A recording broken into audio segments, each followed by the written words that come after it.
So what's going on guys, Kade is here and welcome back to a brand new video. For today I will show you the top 3 best and most fun builds that you must try out in PvP and PvE in New World. So for each and every single build I will explain what attributes and perks you want to have, then what gems and specific gear you want to use to get out of your stats the best possible results. Then as well I will show you the best gameplay of me using different weapons so you would know which abilities you want to use first on your enemies and much more. And just before we get into it, I want to thank today's sponsor, Raid Shadow Legends. Raid Shadow Legends is an awesome mobile and PC game with over 600 champions, but as well sweet bosses that fight in totally unique ways. Let's take a look at one right now. Sir Galarath, Guardian of the Arcane Keep. Unlike the most of the other Potion Keep bosses, this dude is actually a pretty nice guy. His mission is to protect the arcane knowledge, so only the worthy could use it. So what's new in Raid? This month, Raid Shadow Legends has a non-stop schedule of special events and activities every single day, plus bunch of awesome new champions. But the big update coming this month is the Guardian Ring, which is a huge feature that gives you loads of new ways to use your champions, including a whole faction Guardian system, which is a new way to get legendary champions that you missed out on. Raid is bigger, busier and better than ever before, and there are some giant updates coming very soon. So now it is the best time to get a huge head start in Raid. And all you have to do is hit the link in the description or scan my QR code on the screen and you will get an epic hero, 200,000 silver, energy refill, 1 XP boost and even an ancient shard, which you can summon an awesome champion as soon as you get in game. And it's that easy. Just click the link in description and I'll see you in game.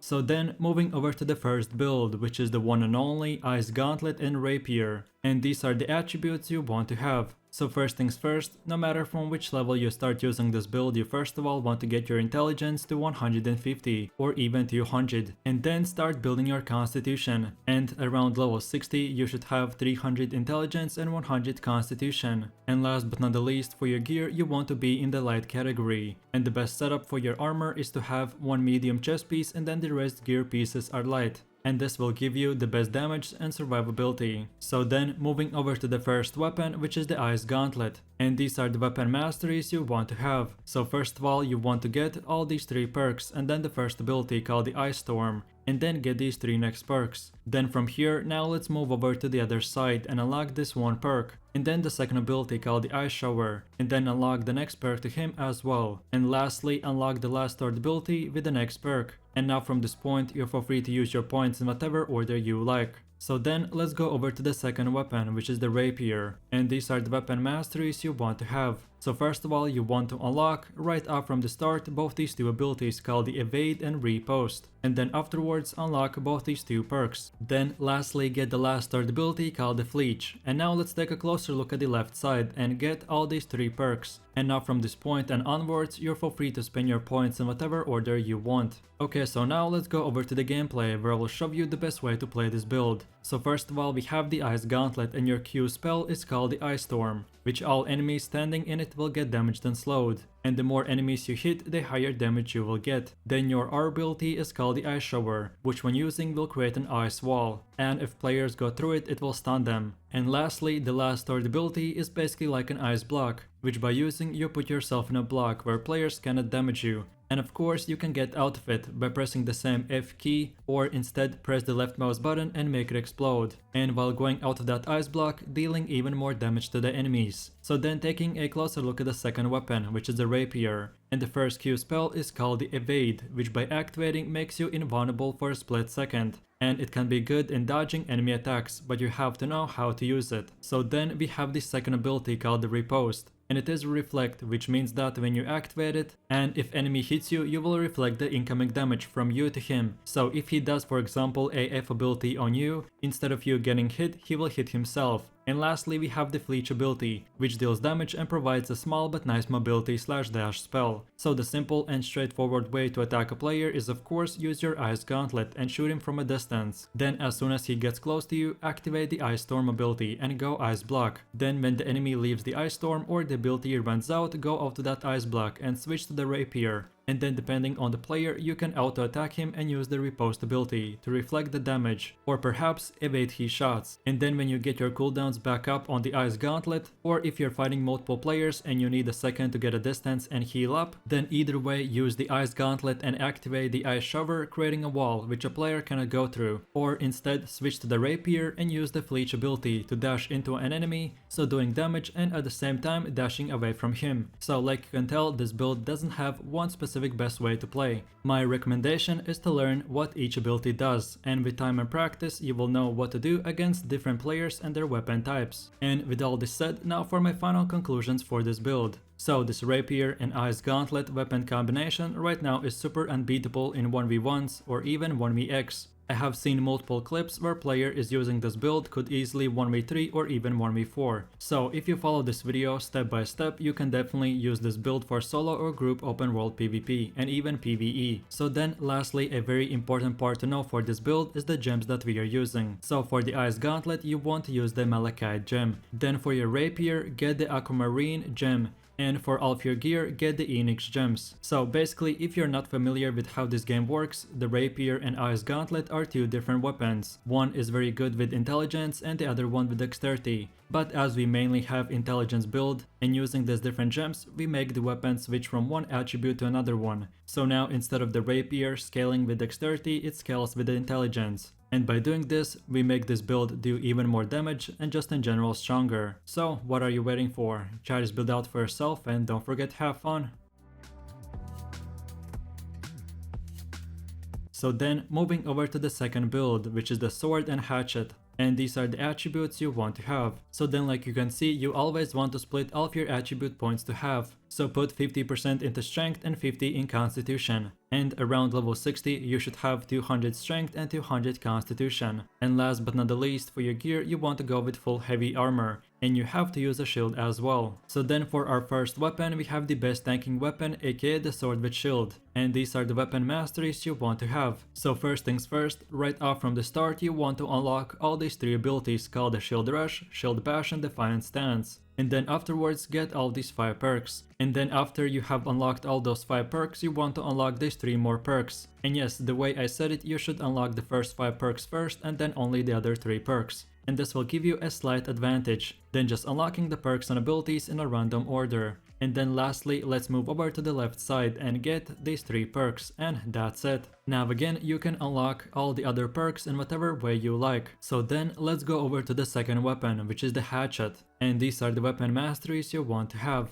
So first of all, you want to unlock the Berserk ability with these 2 perks. Then afterwards, unlock the second ability called the Feral Rush and then get these 2 perks. Then lastly, unlock the last third ability with these 2 perks. And now from here, let's take a closer look at the other side and unlock this 1 perk, and that's it. Now from this point and onwards, you're feel free to choose in whichever order you want to spend your points. So then let's move over to the gameplay, where I will show you the best way to play this tank / DPS build and how to get out of your abilities the best possible results. So first things first, for your Q spell we have the Shield Rush ability, and this spell makes your character run very fast for 5 meters, and if you hit the target while running he will get knocked back. Then our second ability is called the Shield Bash, which when using will deal a little bit of damage and stun your target in front of you for 2 seconds. And if you're using this ability in PvE, you can generate threat level, and as a tank pull all mobs on you. And then lastly we have the third ability called the Defiant Stance, which you can activate, and then for the next 8 seconds your resistance is increased for 30%. Or in PvE as well you can activate the spell and increase your threat level, which again will make all mobs target you. So like you can see, not only all these spells will stun and knock back our enemy players, but they're useful in PvE as well. So this build is all around a great choice for all activities in the game.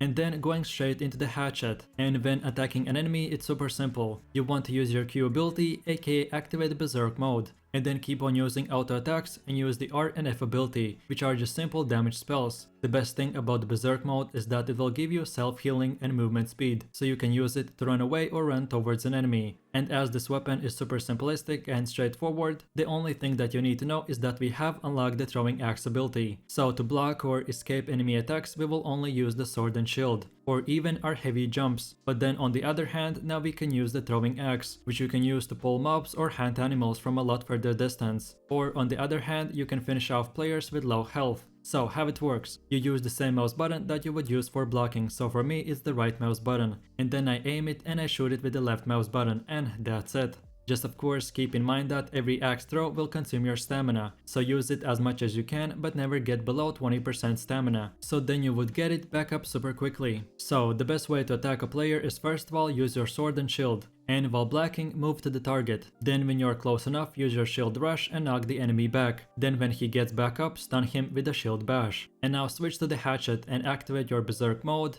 and keep on using auto attacks plus the F and R ability for more damage. And lastly, I always save it for later, but then when all of your abilities are on a cooldown, or you know that the enemy is about to deal a lot of damage, then switch to the sword and activate Defiant Stance, and while using the blocking system, protect yourself completely. So now for my last and final conclusions for this build. This sword and hatchet weapon combination right now is super good for tanks and melee players. Because of the perks we have selected, not only you're super tanky, but you have a lot of mobility spells. And most importantly, this build is so versatile that it is good in dungeons, 50v50 wars, even in 1v1 open world PvP, and much more. The main objective behind this build is to survive for very long, and block with shield and sword, and then deal damage with the hatchet. And then for our gem choice for the sword and hatchet, use the Carnelian Taunt gem for PvE, and then get the opal gems for PvP. And then for all of your gear, amulets, rings, and everything else, use the diamond wilderness gems, and that's about it. So if this build sounds fun to you, then try this one out and enjoy.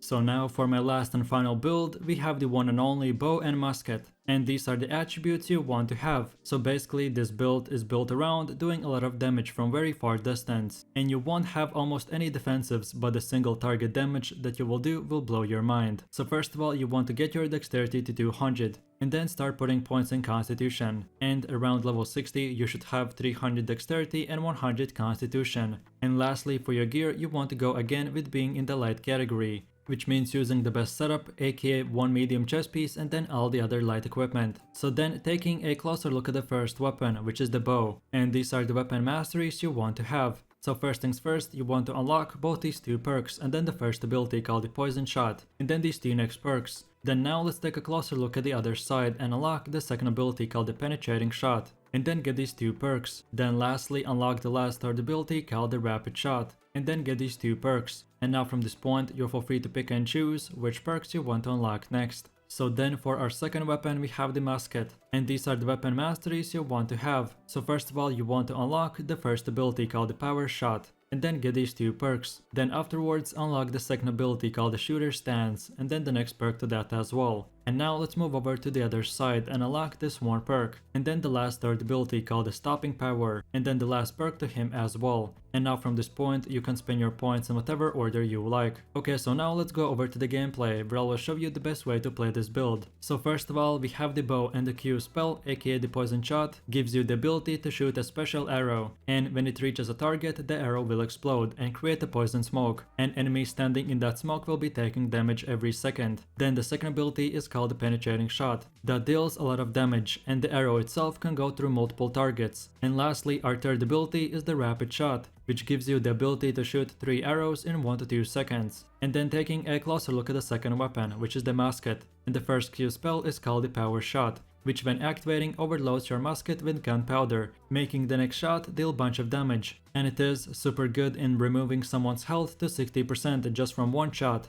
Then the second ability is called the shooter stance, which when using your character enters a shooting stance, and all shots fired deals additional damage and the reloading time of the musket is reduced by 70%. And then for our last third ability we have the stopping power, which again overloads your gun with powder, but this time when you shoot a target, he gets staggered and knocked back for 3 meters. In my experience, I focus mainly on spamming the headshots and only really using charge shots if on bosses or in 50v50 wars. My main goal with this build is to try to alternate between auto attacks and abilities. I normally use a auto attack with musket, then switch to the bow, do one auto attack and then go back to the musket. And in this time I can shoot 2 shots without having to reload, and you can do the same thing with abilities. So for example, use one auto attack, then poison shot, followed by a rapid shot, then do one auto attack and then activate the penetrating shot. And by doing this, it allows you to get multiple shots off faster if timed correctly than just normally spamming auto attacks, and you can do the same thing with musket. So now for my last and final conclusions for this build. This bow and musket weapon combination is not used often, but in my experience, just having one of these type of players on your team is very useful. You basically become the sniper of the team,